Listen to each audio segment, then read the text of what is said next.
আপনি ছাড়া কি লাভ হবে আছে মায়া মেনার কোলে আধারাতে উঠলো যেন চাঁদের চিরাগ জেলে গুলশনে আজ বুলবুলিরা গাইছে রে শিরিন কালাম তাবান জাহান নবীর তরে জানাই লাখো সালাম জানাই লাখো সালাম বলগল উলা বিকমালিহি কশফত দুজা বিজমালিহি حسنت جميع خصاله صلوا عليه وآله তায়েফের জমিনে পাথরের আঘাতে রক্ত ঝরেছে তোমারই গায়েতে তথাপি করেছ নাজাতের দোয়া দাও গো প্রভু তাদের ক্ষমা করে বলগল উলা বিকমালিহি কশফত দুজা বিজমালিহি হাসনাত জামিউ খিসালিহি সাল্লু আলাইহি ওয়া আলিহি আমি কোরআনের সুর মাঝে শুনেছি যে নাম আজানের সুর মাঝেও শুনেছি ও নাম আমি কোরআনের সুর মাঝে শুনেছি যে নাম আজানের সুর মাঝেও শুনেছি ও নাম ও নাম শুনেছি আমি আমার হৃদয় হে রাসূল নবীজি তোমায় হে রাসূল নবীজি তোমায় ও নামে এত জাদু এত মধুময় ও নাম নিয়ে সুরভি ছড়াই ও নামে এত জাদু এত মধুময় ও নাম নিয়ে ফুল সুরভি ছড়াই ও নামের সুর তুলে শুধু গে যেতে চাই হে রাসূল নবীজি তোমায় হে রাসূল নবীজি তোমায় আরশের বুকে লেখা ও মধুর নাম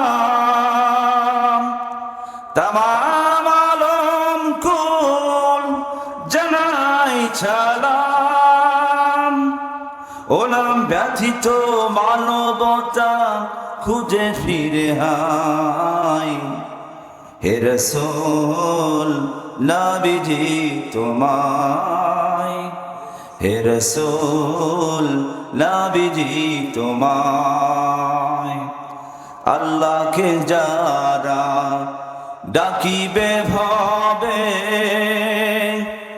আল্লাহর আপন তারাই হবে ঠিক কিনা বলেন আল্লাহকে যারা ডাকিবে ভাবে আল্লাহর আপন তারাই হবে ইহকালে শান্তি পরকালে মুক্তি ইহকালে শান্তি পরকালে মুক্তি দিবেন মোদের আল্লাহ তাআলা জোরে লা।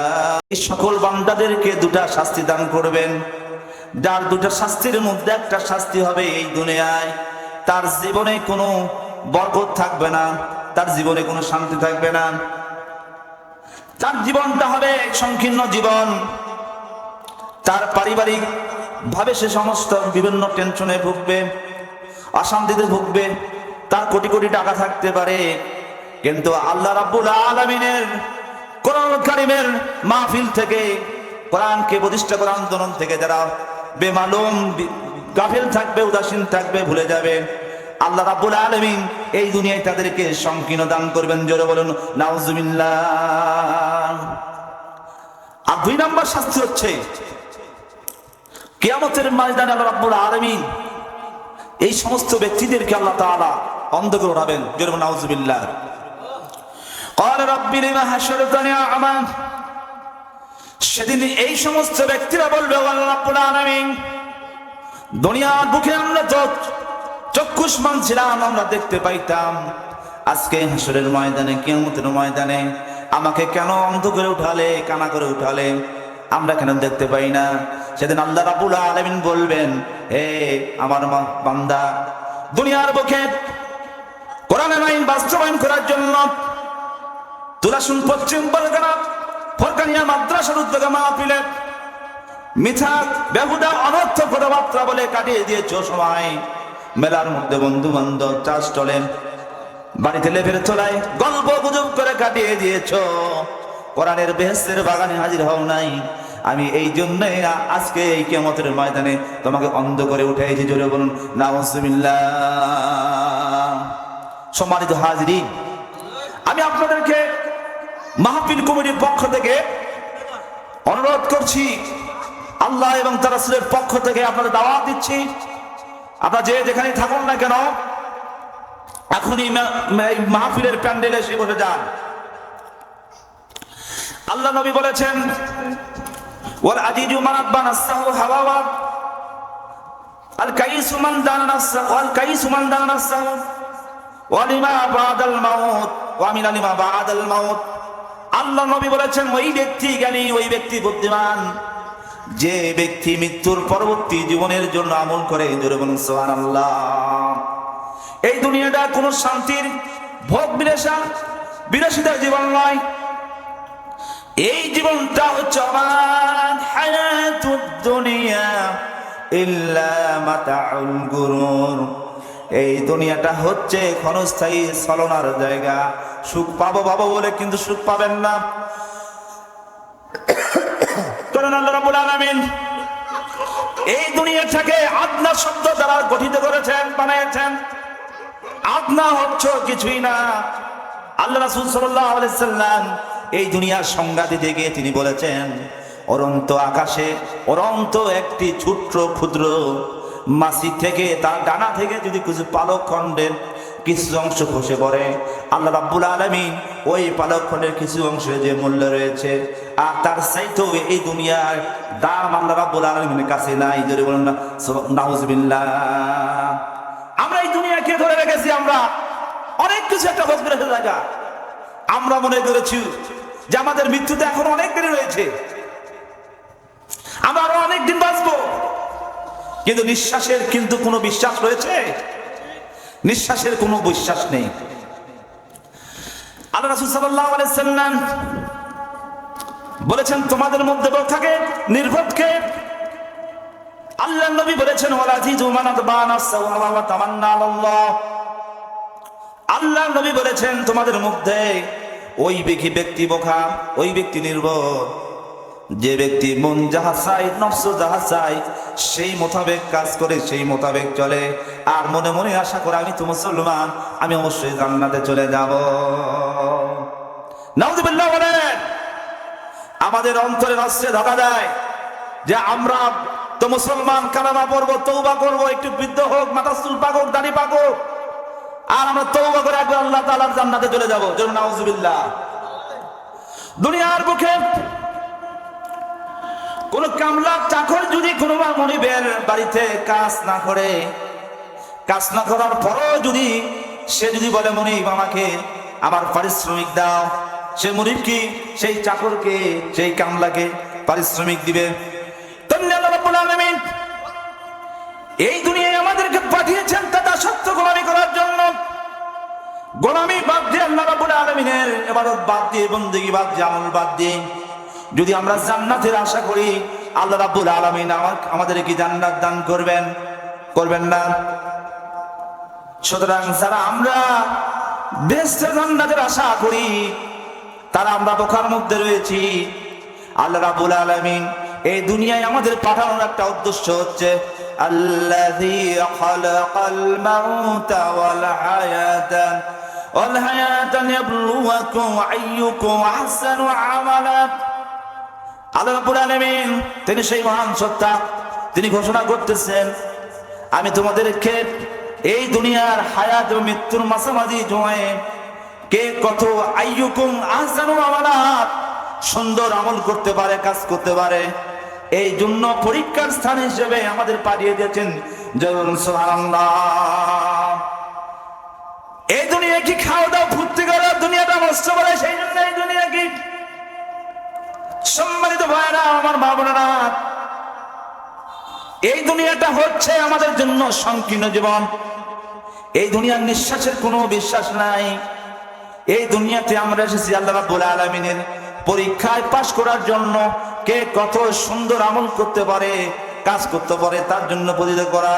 এই দুনিয়ার স্বামী আপন নয়, সন্তান আপন নয়, কোনো কেউ কিছু আপন নয়। এই দুনিয়াতে যখন মৃত্যু হয়ে যাবে সবাই আপনার পর হয়ে যাবে।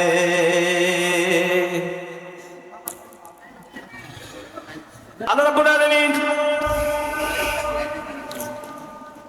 এই দুনিয়ায় আমাদের পাঠিয়েছেন আল্লাহ রাব্বুল আলামিনের হুকুম, বিধান, আইন বাস্তবায়ন করার জন্য তার রাসূলকে প্রেরণ করেছেন। ওয়াল্লাযী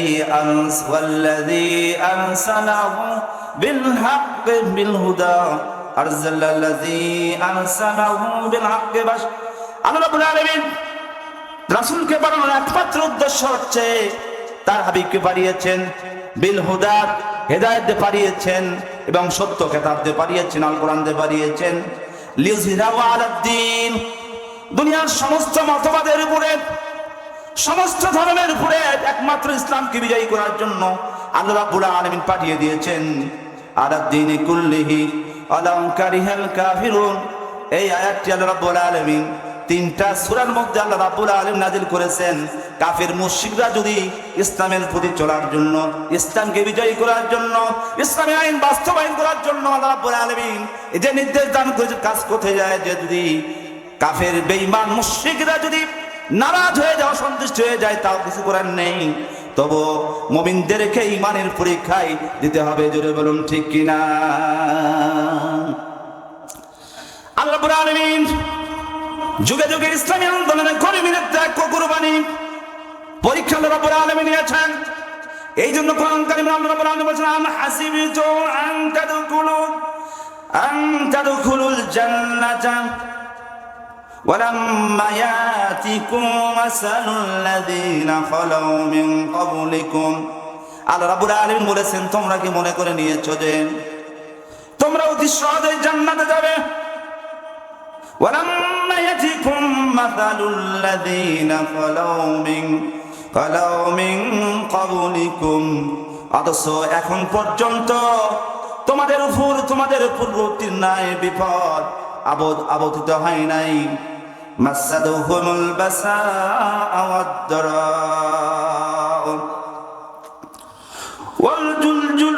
ওয়াজুলজিলু হাত্তা ইয়াকুলুর রাসূল। পূর্ববর্তী রাসূল পয়গম্বরদের উপর, তার উম্মতের উপর এমন কঠিন বিপদ মুসিবত আবর্তিত হয়েছিল, তেমন কি নির্যাতনে অত্যাচারে তারা জর্জরিত হয়ে করে দেওয়া হয়েছিল। তারা বলে ঘোষণা দিয়েছিল যে ওয়াল্লাযীনা আমানু ওয়া মা'আল্লাযীনা আমানু মা'আহু মাতা নাসরুল্লাহ। এমনকি শেষ পর্যন্ত তদানীন্তন রাসূল এবং তার সঙ্গী সাথীগণ আত্মনাদ করে বলেছিলেন আল্লাহর সাহায্য কখন আসবে? মাতা নাসরুল্লাহ, আল্লাহর সাহায্য কখন আসবে? আলা ইন্না নাসরুল্লাহি করিব। তখন তাদেরকে সান্ত্বনা দিয়ে বলা হয়েছিল যে আল্লাহর সাহায্য অতি নিকটবর্তী। আল্লাহ নবী সাল্লাল্লাহু আলাইহি সাল্লাম একদিন কাবা ঘরের ছায়ায় তিনি বিশ্রাম নিচ্ছিলেন। তিনি তার ডান হাতটা তার ডান পাশে দিয়ে তিনি অর্ধশায়িত অবস্থায় ছিলেন। এমন সময় খাব্বাব খুবাইব তারা বসে, ইয়া রাসূলুল্লাহ, ইয়া হাবিবাল্লাহ, আমরা তো কাফির বেঈমানদের নির্যাতনে জুলুমে আমরা শেষ হয়ে যাচ্ছি, আপনি কি আল্লাহর দরবারে আমাদের জন্য দোয়া করবেন না? আল্লাহ কেন আমাদের উপর সাহায্য করতেছে না? আল্লাহ নবী সাল্লাল্লাহু আলাইহি সাল্লাম অর্ধশায়িত অবস্থা থেকে উঠে বসলেন। আল্লাহ রাসূল সাল্লাল্লাহু আলাইহি সাল্লামের চেহারাখানা লাল লতিমা বর্ণ ধারণ করলো। সেই সময় আল্লাহ রাসূল সাল্লাল্লাহু আলাইহি সাল্লাম বললেন, ও আমার সাহাবীরা, তোমরা বড় তাড়াহুড়া করছো, কারণ তোমাদের পূর্ববর্তী নবী রাসূলদের তাদের উম্মতদের কেমন শাস্তি দেওয়া হতো। জমিনের গর্ত খুঁড়ে গর্তের মধ্যে তাদেরকে পুঁতে রাখা হতো, তাদের মাথার উপর করাত দিয়ে চিরে দিয়ে খণ্ডিত করা হতো এবং তাদেরকে আগুনের তাদের লোহার চিরুনি দ্বারা তাদের শরীর থেকে মাংস এবং হাড়কে আলাদা করা হতো এবং কাউকে লোহার তেলের জ্বলন্ত ডেগের তেলের ভিতরে তাদেরকে নিক্ষেপ করা হতো এবং তাদেরকে শেষ করে দেওয়া হতো।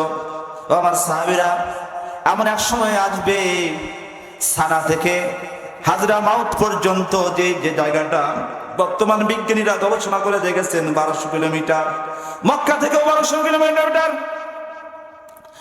এবং সানা থেকেও 1200 কিলোমিটার হাজরা মক্কা এবং সানা থেকেও 1200 কিলোমিটার।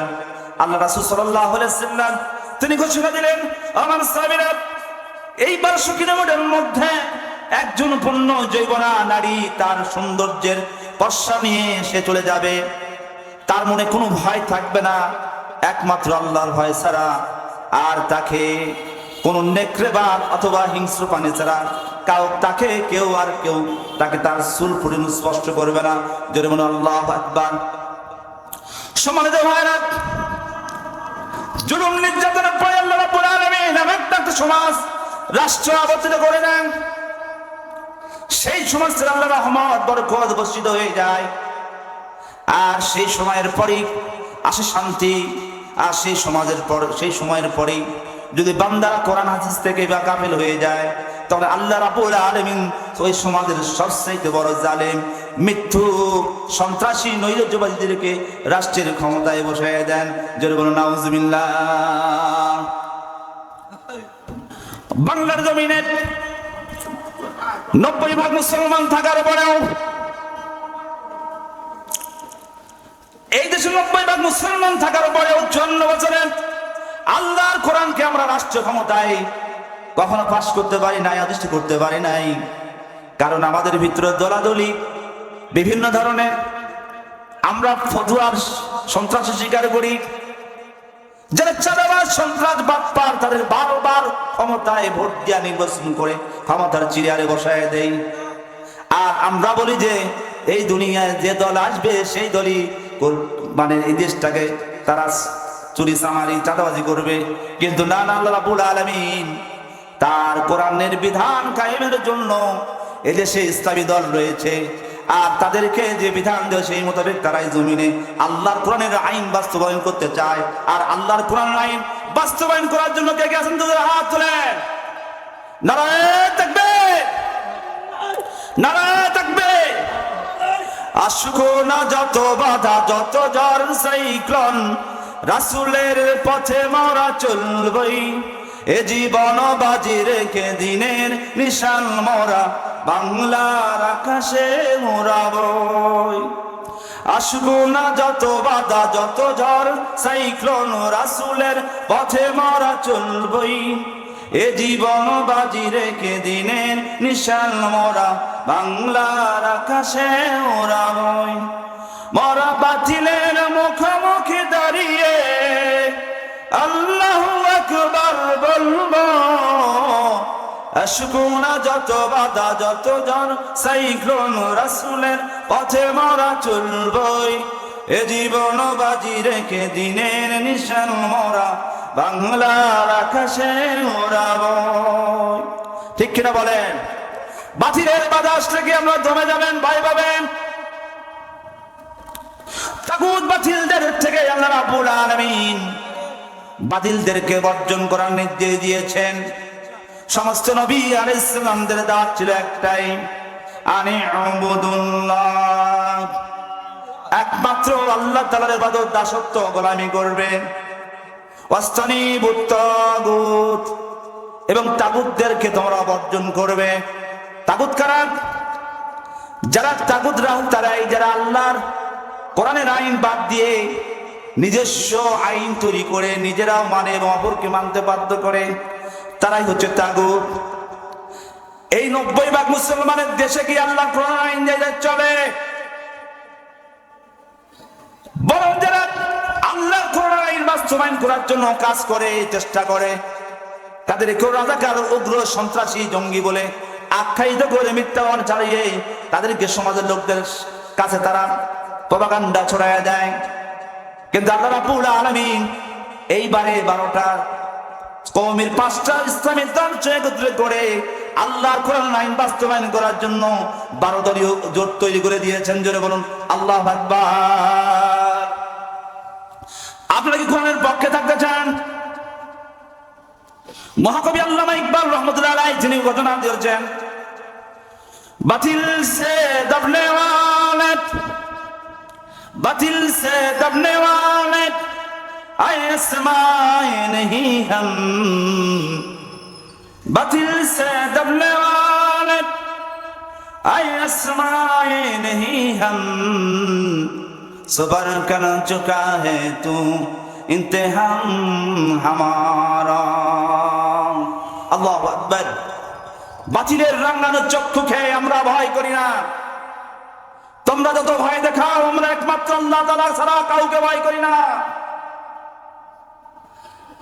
আল্লামা ইকবাল রহমতুল্লাহ আলাইহি যিনি বলেছেন, সতীজা কা রহা হ্যায় আজম সে কাইম রোজ, সতীজা কা রহা হ্যায় আজম সে কাইম রোজ, চিরাগে মুস্তাফা বি সে, মুস্তাফা বি সে শরারে বুরহানে।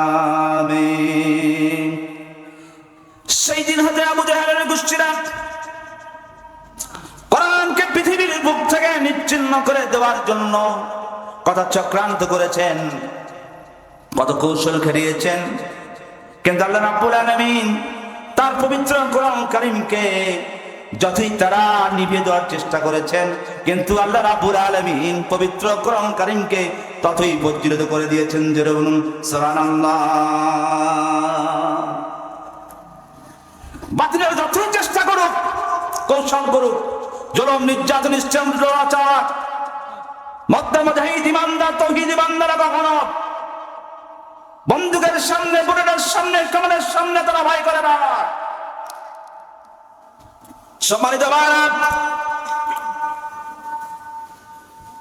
আল্লাহ রাব্বুল আলামিন তার হাবিবকে ঈমানের প্রত্যেকটা পর্যায়ে পরীক্ষায় উত্তীর্ণ করে দিয়েছেন। আমার রাসূল যখন মক্কার জমিনে উম্মাহাতুল মুমিনিন খাদিজা কুবরা রাদিয়াল্লাহু আনহা ইন্তেকাল করলেন, তার মাতার সাদা আবু তালিব ইন্তেকাল করলেন। ইন্তেকাল করার পর মক্কার কাফিররা ঘোষণা দিল, মুহাম্মদ যেখানেই লা ইলাহা ইল্লাল্লাহ কালেমার দাওয়াত দিবে, স্লোগান দিবে, সেখানেই আমরা মুহাম্মদকে আমরা কতল করব, মুহাম্মাদের সাঙ্গ পাঙ্গ অনুসারীদেরকে আমরা লাঞ্ছিত করব। এই ঘোষণা যখন দিয়ে দিলেন, আল্লাহ রাসূল সাল্লাল্লাহু আলাইহি ওয়াসাল্লাম তার পালক পুত্র যায়েদ ইবনে হারিসাকে নিয়ে তায়েফের জমিনে গেলেন। তায়েফে হেঁটে হেঁটে গেলেন। তায়েফে যাওয়ার পর তিনি তায়েফের সাকিব গোত্রের রবিয়া সব 3 ভাইয়ের কাছে দাওয়াত দিলেন। হে তায়েফের বাসিন্দারা, হে তায়েফের প্রেসিডেন্ট, তায়েফের নেতারা, আমি তোমাদের কাছে বড় আশা নিয়ে এসেছি। আমি আমার জন্মভূমির পরে আমি তায়েফকে তোমাদের সবচেয়ে আপন মনে করেছি। শৈশবে এই জমিনে আমি খেলাধুলা করেছি, এই তায়েফের ময়দানে মাঠে আমি উট চড়িয়েছি, দুম্বা চড়িয়েছি, ছাগল চড়িয়েছি। তোমরা আমার কথা শোনো, তোমরা মেনে নাও আমি সত্যিকারের নবী। তোমরা মেনে লা ইলাহা ইল্লাল্লাহু মুহাম্মাদুর রাসূলুল্লাহ সাল্লাল্লাহু আলাইহি ওয়াসাল্লাম। এই তিন ভাই, এক ভাই যে আব্দুল্লাহ মুহাম্মদ, আল্লাহকে মানুষ পায় নাই তোমার মতন একজন ইতিম নিঃস্ব অসহায় মানুষকে নবী বানাইয়া দিয়েছেন। তুমি আমাদের কাছে আসছো, তোমার সঙ্গে আমাদের কোনো কথা নাই, তুমি দূর হয়ে যাও। আরেক ভাইকে বললেন, ভাই আমি আসলেই সত্যিকারের নবী, তাওরাত জবুর ইনজিলে যে নবীর ভবিষ্যদ্বাণী করা হয়েছে আমি হলাম সেই নবী, তোমরা আমার কালেমা মেনে নাও। সেই ভাই এটাও আল্লাহ রাসূল সাল্লাল্লাহু আলাইহি ওয়াসাল্লাম লাঞ্ছিত করে বিদায় করে দিলেন। বড় ভাইয়ের কাছে বড় ভাইকে বললেন, আমি যেন আখিরি জামানার নবী জনাবে মুহাম্মদ রাসূলুল্লাহ সাল্লাল্লাহু আলাইহি ওয়াসাল্লাম তোমাদের কাছে দাওয়াত দিয়ে নিয়ে এসেছি, তোমরা দাওয়াত গ্রহণ করো। সে বলল, তুমি যদি সত্যিকারের নবী হয়ে যাও তাহলে তোমার সঙ্গে যদি কথা বলি সেটাও আমার জন্য বিপদ, আর তুমি যদি মিথ্যা নবী হও, ভণ্ড নবী হও, তোমার সাথে কথা বলা যে কষ্ট সময় আমি ব্যয় করব, এই সময় যদি অনর্থক হয়ে যাবে, সময় অপচয় হয়ে যাবে, তুমি চলে যাও। আবার রাসূল সাল্লাল্লাহু আলাইহি ওয়াসাল্লাম তাইফের এই তিন নেতাকে বললেন, বাইরে আমি মক্কার জমিন থেকে মার খেয়ে নির্যাতন খেয়ে তোমাদের সামনে এসেছি, বাইরে তোমরা তাইফের কোনো মানুষকে বলে দিও না আমি গোপনে নির্জনে আমি একাকী চলে যাচ্ছি, তোমরা কাউকে জানাই দিও না। আর এই তিন নেতা ভাই তারা তাইফের দুষ্ট কিছু লোক টোকাইছিল লোকদেরকে বলে দিল যে এই মুহাম্মদকে আমার বাড়ি থেকে বের হওয়ার পর থেকেই তাইফের যে গলিতে বাবা সেই গলিতেই তোমরা তাকে মারবা, পাথর দিয়ে মারবা। আমার রাসূল সাল্লাল্লাহু আলাইহি ওয়াসাল্লাম তাইফের গলিতে যাইতেছিলেন, শিকারী কুকুর লেলিয়ে দিলেন, কুকুরে আল্লাহ রাসূল সাল্লাল্লাহু আলাইহি ওয়াসাল্লামের পায়ের সামনে এসে হু করে কেটে দিল। আল্লাহ রাসূল সাল্লাল্লাহু আলাইহি ওয়াসাল্লাম কুকুরকে বললেন, কুকুর রে, তাইফবাসী আমাকে চিনল না কিন্তু তোমরা চিনলা। এরপর তাইফের দুষ্ট ছেলেরা হাতে পাথর নিয়ে আমার রাসূল সাল্লাল্লাহু আলাইহি ওয়াসাল্লামের চোখে মুখে নিক্ষেপ করেন। আমার রাসূল সাল্লাল্লাহু আলাইহি ওয়াসাল্লাম তাইফের জমিনে বলে যাচ্ছিলেন, তাইফের দুষ্ট লোকেরা আল্লাহ রাসূল সাল্লাল্লাহু আলাইহি ওয়াসাল্লাম দুই হাত ধরে উঠাইতেছিলেন, আবারও চোখে মুখে পাথর নিক্ষেপ করতেছিলেন। আল্লাহ রাসূল সাল্লাল্লাহু আলাইহি ওয়াসাল্লামের পালক ফুটে যায়, কে সাথে নিয়ে আল্লাহ রাসূল সাল্লাল্লাহু আলাইহি ওয়াসাল্লাম দূরে একটি বাগানে গেলেন, যার পর বিশ্রাম দিলেন। আল্লাহ রাসূল সাল্লাল্লাহু আলাইহি ওয়াসাল্লাম কাছে জিবরাইল এসে বললেন, ইয়া রাসূলুল্লাহ, ইয়া হাবিবাল্লাহ, তাইফের জমিনের সমস্ত পাহাড় আইনে যত ফেরেশতারা আমার কাছে আরজ করেছে, আল্লাহর নবীকে যারা আঘাত করেছে আমাদেরকে হুকুম দিক, আমরা তাইফের এই পাহাড়গুলিকে এই অবাধ্য এই কাফের বেঈমান তাইফবাসীদের উপর চাপা দিয়ে দুনিয়া থেকে তাদের খতম করে দে। আবার রাসূল সাল্লাল্লাহু আলাইহি ওয়াসাল্লাম বললেন জিবরাইলকে, ভাই জিবরাইল, আল্লাহ রাব্বুল আলামিন আমাকে রাহমাতুল লিল আলামিন বানিয়েছেন, আমি এই জগতের জন্য রহমত, করুণা, দয়া, সাগর। আজকে যদি এই তাইফবাসীদেরকে পাহাড়ের চাপা দিয়ে হত্যা করে ফেলো তাহলে তো তারা শেষ হয়ে যাবে, কিন্তু এমন একটা দিন আসবে যেদিন এই তাইফবাসীরা চোখের পানি ভরে কাঁদবে, কিয়ামত পর্যন্ত কাঁদবে।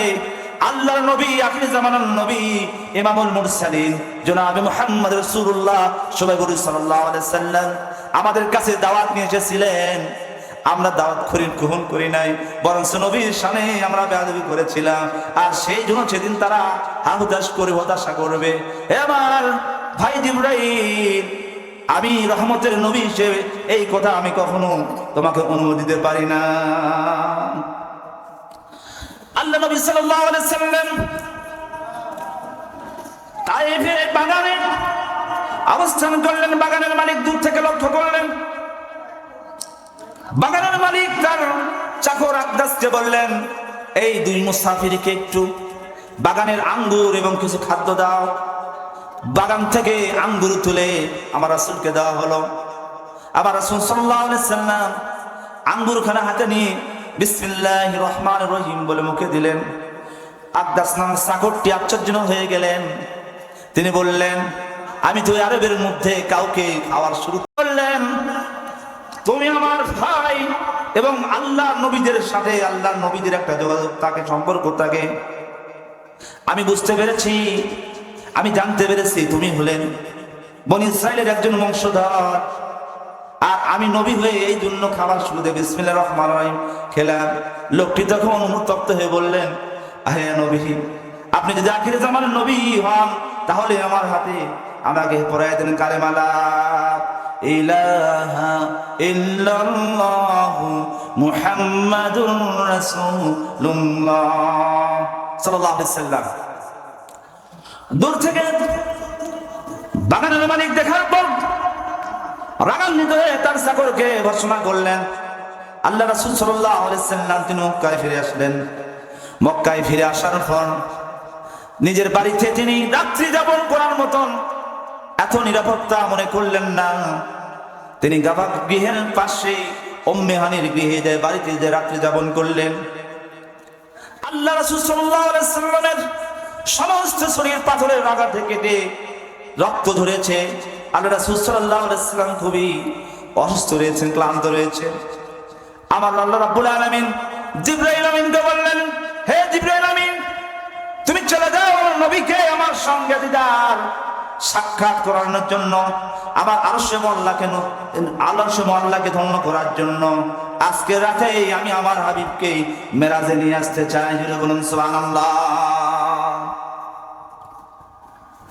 আল্লাহ রাব্বুল আলামিন পবিত্র কোরআন কারীমের ভিতরে 15 পারায় প্রথমে বলছেন, সুবহানাল্লাযী আসরা বিআবদিহি লাইলাম মিনাল মাসজিদিল হারাম ইলাল মাসজিদিল আকসাল্লাযী বারাকনা লিনুরিয়াহু মিন আয়াতিনা। আল্লাহ রাব্বুল আলামিন ঘোষণা দিয়েছেন, পুত পবিত্র মহান আল্লাহ রাব্বুল আলামিন তার বান্দাকে, তার গোলামকে মসজিদুল হারাম মক্কা থেকে মসজিদুল আকসা ফিলিস্তিন পর্যন্ত তিনি ভ্রমণ করিয়েছেন। আল্লাহ রাব্বুল আলামিন কিছু বিশেষ বিশেষ নিদর্শন দেখায় দিয়েছেন। 7 আসমান পাড়ি দিয়ে, সিদরাতুল মুনতাহা পাড়ি দিয়ে, ৭০,০০০ মোড়ের পর্দা পাড়ি দিয়ে আল্লাহ রাব্বুল আলামিন জান্নাত জাহান্নাম দেখায়া দিদারে মোলাকাত করে তার উম্মতের জন্য হাদিয়া স্বরূপ 5 ওয়াক্ত নামাজ নিয়ে দুনিয়ায় এসেছেন। জোরে বলুন সুবহানাল্লাহ। আমরা সেই নামাজ পড়ি না।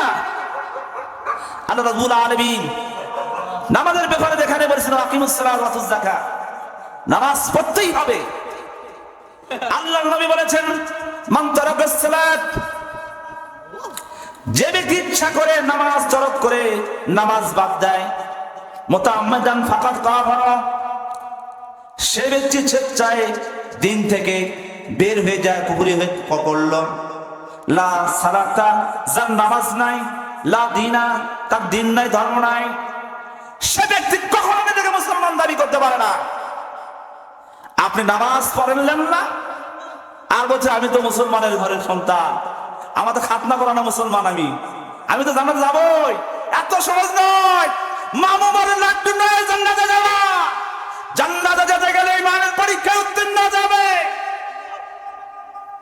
আপনি বাজারে গেলেন, দেখছেন কে রে, সবাই তো আসলে নামাজ পড়তেছে, মাগরিব নামাজ পড়তেছে, আমার তো দাড়ি পাকালো, আমার তো চুল পাকালো, আমি তো নামাজ না পড়ি, মানুষ তো সিসি করবে, অতএব নামাজ পড়ি।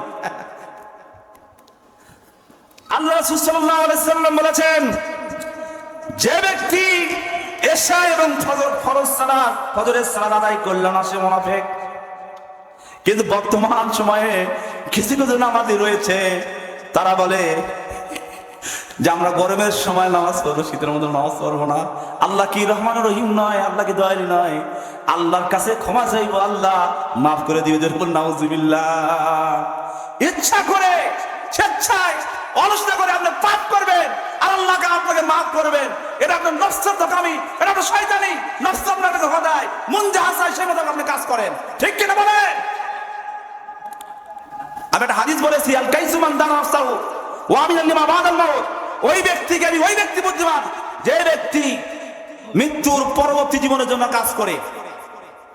ওয়ালা আজিজু মান আনবা নফসাহু ওয়া তাওয়ান্না আল্লাহ। আর আল্লাহর কাছে ওই ব্যক্তি বোকা নির্বোধ, যে ব্যক্তি মন যাহা চায় সেই মোতাবেক চলে, সেই মোতাবেক কাজ করে। জোরে বলুন নাউজুবিল্লাহ।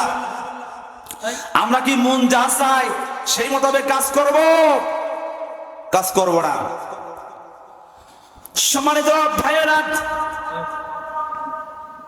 আল্লাহ রাসূল সাল্লাল্লাহু আলাইহি ওয়াসাল্লাম উম্মে হানির ঘরে শাহিদ রয়েছেন। জিবরাইল ফেরেশতা এসে আল্লাহ রাসূল সাল্লাল্লাহু আলাইহি ওয়াসাল্লামের পায়ের তালুতে জিবরাইলের জিহ্বা দেওয়া চাচ্ছেন। আল্লাহ রাসূল সাল্লাল্লাহু আলাইহি ওয়াসাল্লাম এত ক্লান্ত, তিনি একটু হুঁশ পান, তিনি একটু জাগ্রত হন, আবার তিনি ক্লান্ত শরীর ঘুমিয়ে যান। জিবরাইল আমিন আবার এসে আল্লাহ রাসূল সাল্লাল্লাহু আলাইহি ওয়াসাল্লামের পায়ের তালুতে তার জিহ্বা দেওয়া চাটেন।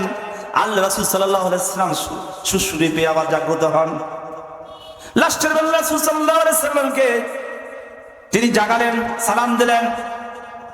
সালাম দেওয়ার পর আল্লাহ রাসূল সাল্লাল্লাহু আলাইহি ওয়াসাল্লামকে বললেন, আল্লাহ রাব্বুল আলামিন আপনাকে তার একান্তরে দিদারে সাক্ষাতে নিয়ে যাওয়ার জন্য আল্লাহ রাব্বুল আলামিন আমাকে পাঠিয়েছেন। হে রাসূল, আপনি উঠুন, আপনি বোরাকে চড়ুন, আপনি আমার সঙ্গে মদিনায় যাবেন, বাইতুল মুকাদ্দাসে যাবেন, বাইতুল মুকাদ্দাস সমস্ত নবীদের নামাজে আপনি ইমামতি করবেন। আমার নবী ঘুম থেকে জাগ্রত হয়ে মক্কার মসজিদুল হারামে তিনি ওযু করলেন, 2 রাকাত সালাত আদায় করলেন, তিনি বোরাকে চললেন, ইয়াসরি মদিনায় গেলেন, মরিয়ম আলাইহিস সালামের ঈসা আলাইহিস সালাম কবর জিয়ারত করলেন। করার পর বাইতুল মুকাদ্দাসে যে বর্তমান ফিলিস্তিনে যে তিনি মসজিদুল আকসার গেটের সাথে তার খুঁটির সঙ্গে তার বোরাকটা বাঁধলেন, মসজিদের ভিতর চলে গেলেন। যার পর দেখলেন অসংখ্য নবী রাসূল আলাইহিস সালাম সবাই দাঁড়িয়ে রয়েছেন। জিবরাইল বললেন, ইয়া রাসূলুল্লাহ, ইয়া হাবিবাল্লাহ, এই নামাজের ইকামাত হয়ে গেছে, আপনি আজকে এই নামাজের ইমাম, আপনি সামনে চলে যান। সকল নবীদের রাসূলদের ইমামতে করে আল্লাহ রাব্বুল আলামিন আজকে আপনাকে লকব লাগাই দিচ্ছেন, দিয়ে দিচ্ছেন, আপনি ইমামুল মুরসালিন, নবীদের সর্দার, নবীদের নেতাদের বলুন সুবহানাল্লাহ। আমার রাসূল সাল্লাল্লাহু আলাইহি ওয়াসাল্লাম মৃত্যু কুয়ার পাশে গেলেন। মৃত্যু কুয়ার ভিতরে হাত দিলেই সঙ্গে সঙ্গে মৃত্যু খুব জীবন্ত হয়ে যায়। আমার রাসূল সাল্লাল্লাহু আলাইহি ওয়াসাল্লাম মরুভূমির তপ্ত বালুকার মধ্যে পদচারণায় গেলেন। আকাশের মেঘমালা এসে আল্লাহ রাসূল সাল্লাল্লাহু আলাইহি ওয়াসাল্লামের মাথার উপর ছায়া দেয়। অরন্ত পাখিগুলো এসে আল্লাহ রাসূল সাল্লাল্লাহু আলাইহি ওয়াসাল্লামের মাথায় দাঁড়িয়ে বাতাস করেন। মৃত্যু গাছের নিচে আল্লাহ রাসূল সাল্লাল্লাহু আলাইহি ওয়াসাল্লাম বসলেন, মৃত্যু গাছ জীবিত হয়ে যায়। আল্লাহ রাসূল সাল্লাল্লাহু আলাইহি ওয়াসাল্লামের এত অলৌকিক মুজিজা আল্লাহ রাব্বুল আলামিন দান করেছিলেন, কিন্তু আল্লাহ রাব্বুল আলামিন কেন তার হাবিবকে তায়েফের ময়দানে রক্তাক্ত করলেন? রাতের অন্ধকারে মক্কার ঘর থেকে তাকে মদিনায় হিজরত করা লাগলো। উহুদের ময়দানে তিনি দান শহীদ করলেন মার খেলে। আর একটাই কারণ হচ্ছে কিয়ামত পর্যন্ত ইসলামের হক করে যারা বলবে, আল্লাহর আইন জমিনে প্রতিষ্ঠা করার জন্য কাজ করবে, তাদের উপর বাধা আসবে, জুলুম আসবে, জেল আসবে, তাদের গুম করা হবে, হত্যা করা হবে। তাই সমস্ত হত্যা করা হবে এই কারণে, একমাত্র হক পথে লাগার কারণে। ঠিক কিনা বলেন? আপনি যদি জেল তেলা হয়ে ঘোরেন, সবার কাছে ভালো হওয়ার চেষ্টা করেন, কোনো বাধা আসবে না। একদল বলে আমরা শরিয়া আইন বিশ্বাস করি না, আমরা এই দেশকে আফগানিস্তানের মতন তালেবানি রাষ্ট্র আমরা হতে দিব না। আবার এক দলের নেতা বলে এই দেশে আমরা মধ্যযুগীয় আমরা আইন কানুনের দিকে আমরা ঠেলে দিতে পারি না। তাদের ইনকামের অস্ত্রই হচ্ছে, উৎসই হচ্ছে চাঁদাবাজি, দুর্নীতি, লুটপাট করা। ঠিক কিনা বলেন? তারা ভয় পায় ইসলাম যদি বাংলাদেশের রাষ্ট্রের মধ্যে আসে, তাহলে তাদের চাঁদাবাজি, দুর্নীতি, লুটপাট, নৈরাজ্য সমস্ত কিছু বন্ধ হয়ে যাবে। ঠিক কিনা বলেন? বাংলার মুসলমান কোন দল আপনাকে কামাই করে খাওয়াবে না, কিন্তু আপনি যদি মৃত্যুকে ভয় করেন, আল্লাহকে ভয় করেন, মৃত্যুর পরবর্তী জীবন যদি সুখে শান্তি থাকতে চান, আল্লাহর জান্নাত পেতে চান, তাহলে অবশ্যই আপনাকে ন্যায় অন্যায়, সাদা কালো চিন্তা ভাবনা করে আপনার কাজ করে ন্যায়ের পক্ষে, আপনার বিবেককে খাটিয়ে আপনি সেই দলের পক্ষে আপনাকে সাপোর্ট করতে হবে কিনা বলেন? সম্মানিত ভাইরা, আল্লাহ রাসূল সাল্লাল্লাহু আলাইহি ওয়াসাল্লাম মেরাজে গেলেন। মসজিদুল আকসা তিনি এখানে ইমামতি করলেন। সমস্ত নবী রাসূলদের মধ্যে বিশেষ বিশেষ জলিলুল পয়গম্বরগণ তারা কিছু বক্তৃতা দিয়ে আল্লাহ নবীকে সাল্লাল্লাহু আলাইহি ওয়াসাল্লামকে বরণ করে নিলেন। প্রথম আসমান, দ্বিতীয় আসমান, তৃতীয় আসমান, চতুর্থ আসমান, পঞ্চম আসমান, এইভাবে পাড়ি দিয়ে সিদরাতুল মুনতাহা পাড়ি দিয়ে আল্লাহ রাসূল সাল্লাল্লাহু আলাইহি ওয়াসাল্লাম একেবারে আল্লাহ রাব্বুল আলামিনের আরশে মুআল্লায় চলে গেলেন। যাওয়ার পর আল্লাহ রাব্বুল আলামিন আমার নবীকে বললেন, হাবিব আমার, দুনিয়ার কোন বন্ধু, কোন বিয়ে তার আত্মীয়র বাড়িতে, বন্ধুর বাড়িতে বেড়াতে আসলে সেই বাড়িতে কিছু না কিছু নিয়ে আসে। আপনি যে আমার বাড়িতে এসেছেন, আপনি আমার জন্য কি নিয়ে এসেছেন? জোরে বলুন সুবহানাল্লাহ। আল্লাহ রাসূল সাল্লাল্লাহু আলাইহি ওয়াসাল্লাম বলেন, আত্তাহিয়াতু লিল্লাহি ওয়াস সালাওয়াতু তাইয়্যিবাত। আল্লাহ রাব্বুল আলামিন, আমি তো আপনার জন্য কি আনবো? আপনার জন্য সমস্ত পবিত্রতা, হামদ, গুণকীর্তন, প্রশংসা একমাত্র তোমার জন্যই আমি উপস্থাপন করছি। জোরে বলুন সুবহানাল্লাহ। আল্লাহ রাব্বুল আলামিন বলেন, আসসালামু আলাইকা আইয়ুহান নাবিয়্যু ওয়া রাহমাতুল্লাহ। বললেন, হে নবী, আপনার উপরে শান্তি বরকত বর্ষিত হোক। আমার রাসূল সাল্লাল্লাহু আলাইহি ওয়াসাল্লাম বললেন, ও আল্লাহ রাব্বুল আলামিন, কিয়ামত পর্যন্ত আমার উম্মতেরা দুনিয়ায় আসবে, তারা কান্নাকাটি করবে, আমরা নবীকে দেখতে পারলাম না। শুধুমাত্র আমি নবী, একমাত্র আমার উপর রহমত বর্ষিত হবে, শান্তি বর্ষিত হবে, এটা আমি চাই না। আল্লাহ রাব্বুল আলামিন আমার সমস্ত গুনাহগার উম্মতের উপরে শান্তি বর্ষিত হবে। আল্লাহ রাব্বুল আলামিন ঘোষণা দিয়ে দিলেন, আমার তাহে নবী আপনার উপর এবং সবার উপর শান্তি বর্ষিত হোক। নারায়ণ জোরে বলুন সুবহানাল্লাহ। সম্মানিত উপস্থিতি, আমার